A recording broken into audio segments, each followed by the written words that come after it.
नव संकल्प अभियान के तहत कुटुंबा में आयोजित एक मिलन समारोह में पहुंचे लोक जनशक्ति रामविलास के राष्ट्रीय अध्यक्ष सह केंद्रीय मंत्री चिराग पासवान ने अपने संबोधन के दौरान बिहार के संदर्भ में प्रधानमंत्री नरेंद्र मोदी की सोच की जानकारी दी और कहा कि हमें बिहारी फर्स्ट की सोच के तहत काम करना है, क्योंकि अगले वर्ष बिगड़ने विधानसभा चुनाव होने हैं और हमारे पास समय मात्र 10 महीने ही है। इन 10 महीनों में अपनी गठबंधन को मजबूती प्रदान करने के लिए नए संकल्प के साथ जुड़ना है और राज्य के प्रत्येक जिले के प्रत्येक गांव के घरों में जाकर सरकार की उपलब्धियां बताते हुए यह जानकारी भी देनी है कि कौन सी गठबंधन सरकार उनके हित की सोचती है।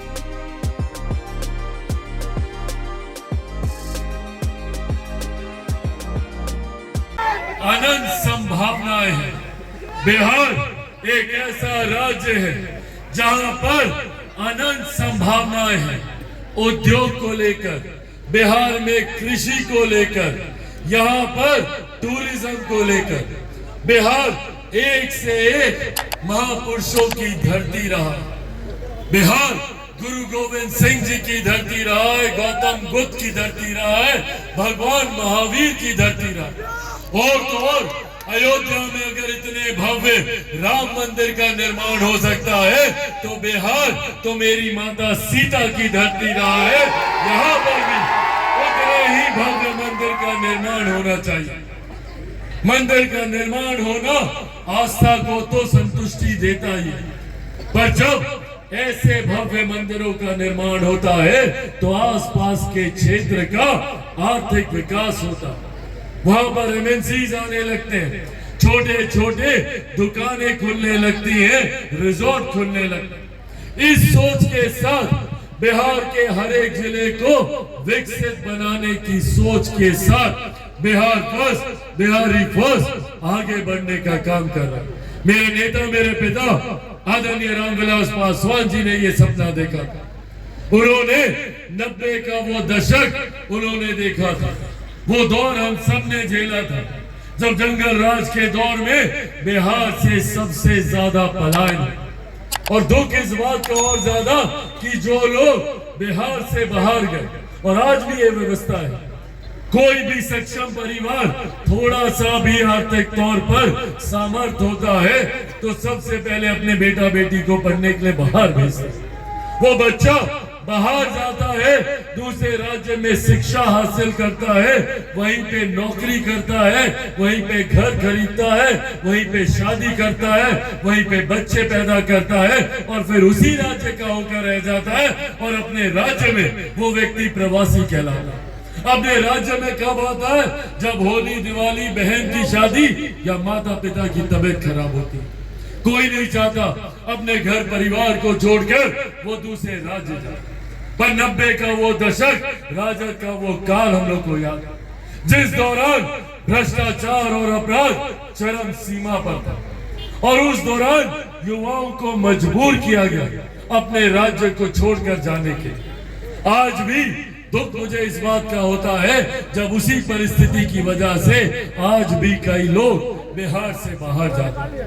मेरी सोच है, मैं चाहता हूं कि जो लोग बिहार से बाहर गए हैं ऐसी व्यवस्था तैयार की जाए कि वो लोग भी बिहार वापस लौट कर आए, अपने घर, अपने गांव में वापस लौट कर आए। इस व्यवस्था को निर्माण करें और इसी सोच के साथ साथियों, लोक जनशक्ति पार्टी रामविलास आगे बढ़ने का काम कर रहे हैं। मुझे खुशी है कि हम लोग आज एक ऐसे गठबंधन का हिस्सा है जहां पे मेरे प्रधानमंत्री आदरणीय नरेंद्र मोदी जी की सोच है कि कैसे गांव और शहर की दूरी को कम किया जा सके, कैसे अमीरी गरीबी के बीच की खाई को पाटा जा सके। इस सोच के साथ मैं और मेरी सरकार कार्य करने का काम कर रहे हैं।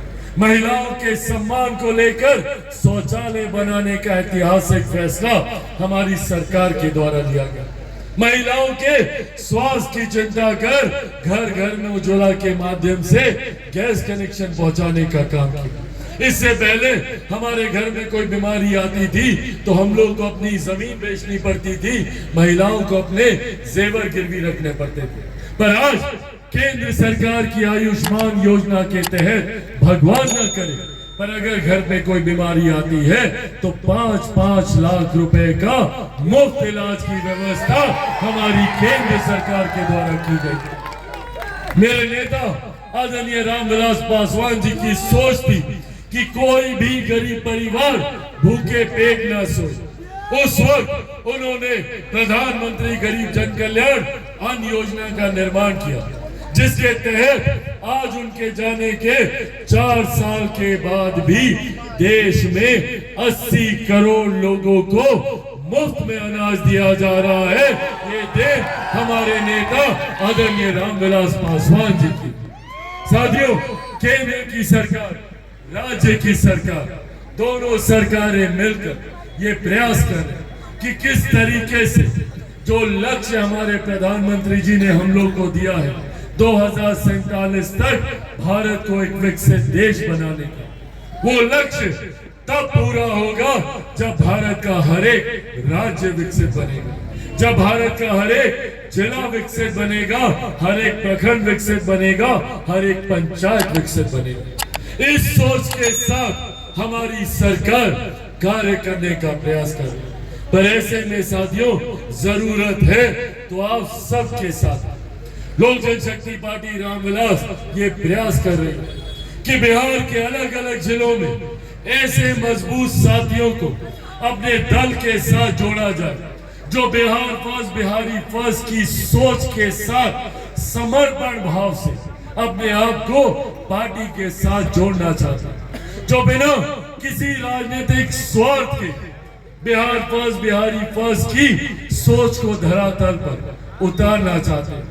इसी क्रम में बिहार के अलग अलग जिलों में कई मजबूत साथियों ने सदस्यता पार्टी की ग्रहण की। आने वाले दिनों में और भी कई जिलों में इसी तरीके के कार्यक्रम आयोजित किए जा रहे हैं। पर आज इसी क्रम में जब यहाँ अम्बा की धरती पर मैं मौजूद हूँ, मुझे खुशी है इस बात की और मुझे गर्व है इस बात का कि आज पार्टी की सदस्यता एक ऐसे व्यक्ति लेने जा रहे हैं, एक ऐसे व्यक्ति ने पार्टी की सदस्यता ली जिनके कंधों पर मेरे नेता, मेरे पिता आदरणीय रामविलास पासवान जी का भी हाथ रहा। मैं चाहता हूं एक बार जोरदार ताली से आप लोग पंकज पासवान जी का यहाँ पे स्वागत करें।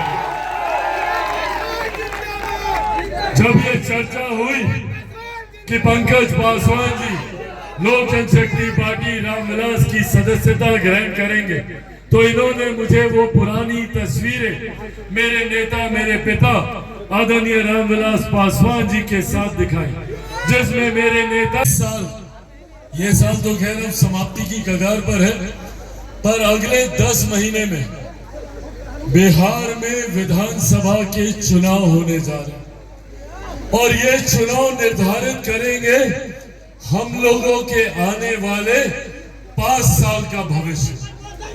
आज जब आप लोगों के बीच आया हूं, बस ये आग्रह करने आया हूं कि इन 10 महीनों में एक नए बिहार के संकल्प के लिए हम लोगों को अपने आप को तैयार करना है।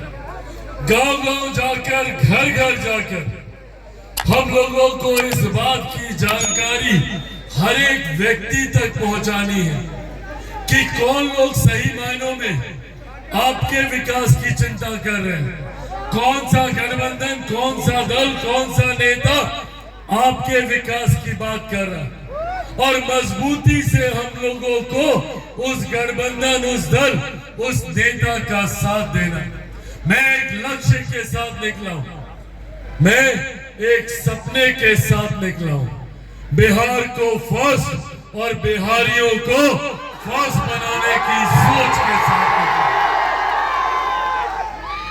साथियों, दिल्ली में रहा हूं, बंबई में मैंने काम किया, पर ये बात हमेशा मेरे दिमाग में कौंधती थी कि क्या कारण है कि जब भारत एक साथ आजाद हुआ, भारत के तमाम प्रदेश एक साथ आजाद हुए, तो फिर क्यों कहीं दिल्ली, बंबई जैसे चमचमाते शहर बने और कहीं हमारा बिहार प्रदेश, जो आज भी पिछड़े प्रदेशों में जिसकी गिनती होती, इसका बहुत बड़ा कारण रहा है और हमारे प्रदेश की विडंबना रही है कि लंबे समय तक विरोधाभास की सरकारें रही। जब बिहार में एनडीए की सरकार तो केंद्र में यूपीए की सरकार, जब केंद्र में एनडीए की सरकार तो बिहार में महागठबंधन की सरकार। और जैसा मेरे प्रधानमंत्री नरेंद्र मोदी जी बोलते हैं कि अगर किसी राज्य को डबल इंजन की सरकार मिल जाए तो उस राज्य को विकास करने से कोई नहीं रोक सकता।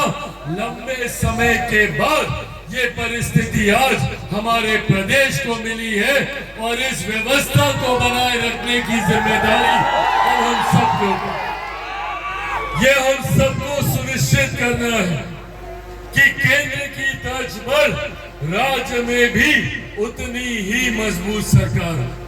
प्रधानमंत्री नरेंद्र मोदी जी के सोच वाली सरकार हो, बिहार को फर्स्ट, बिहारियों को फर्स्ट बनाने की सरकार हो।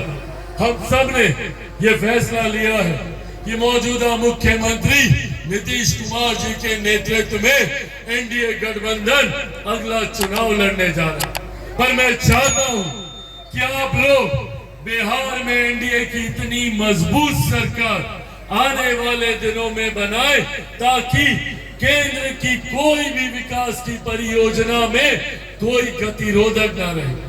जब दोनों जगह एक सोच की सरकार होती है तो केंद्र सरकार की योजनाएं सरलता से राज्य में धरातल पर उतरती है। राज्य सरकार की परियोजनाओं को बिना किसी गतिरोधक के केंद्र सरकार स्वीकृति देती है।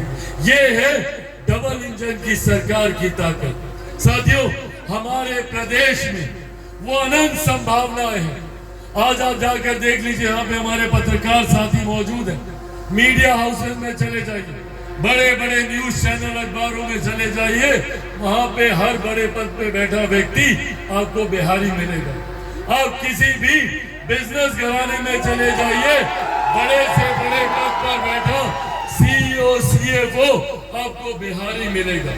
ये कहने की जरूरत नहीं है कि सबसे ज्यादा आईएएस आईपीएस ऑफिसर हमारे प्रदेश से आते हैं। देश के किसी भी कोने में चले जाइए, वो बुद्धिजीवी वर्ग हो या वहां पे मजदूरी करने वाले, उस राज्य की अर्थव्यवस्था को मजबूती देने वाले लोग भी आपको बिहारी मिल जाएगा। तो जब बिहारी इतना आगे है तो मेरा बिहार इतना पीछे क्यों रह गया? ये सवाल हमें अपने आप से करने की जरूरत है। हम लोगों को एक ऐसी व्यवस्था तैयार करने की जरूरत है जहां पर आने वाले दिनों में किसी बिहारी को बिहार छोड़कर बिहार से बाहर ना जाना पड़े। इस सोच के साथ चिराग पासवान और बिहार फर्स्ट, बिहारी फर्स्ट कार्य करना। मैं चाहता हूं कि एक दिन ऐसा आए जब हमें हमारे जिले में ही नहीं, हमारी विधानसभा में ही नहीं, बल्कि हमारे अपने प्रखंड में हमें रोजगार के अवसर मिले, उद्योग लगे, ताकि हम में से किसी को अपना प्रदेश छोड़कर दूसरे राज्य ना जाना पड़े। आज मुझे इस बात की तकलीफ होती है जब मैं कोटा जाता हूँ। कोटा में पढ़ने वाला बिहारी, पढ़ाने वाला बिहारी, अधिकांश शैक्षिक संस्थानों के मालिक बिहारी, पर व्यवस्था राजस्थान। क्यों ये व्यवस्था बिहार में नहीं हो सकती? क्यों ये व्यवस्था बिहार के अलग अलग जिले, पटना, भागलपुर, मुजफ्फरपुर, औरंगाबाद, अलग अलग जिलों में क्यों ऐसी शैक्षिक व्यवस्था हम लोग तैयार नहीं कर सकते? इस सोच के साथ बिहार फर्स्ट, बिहारी फर्स्ट आगे बढ़ने का कार्य करना।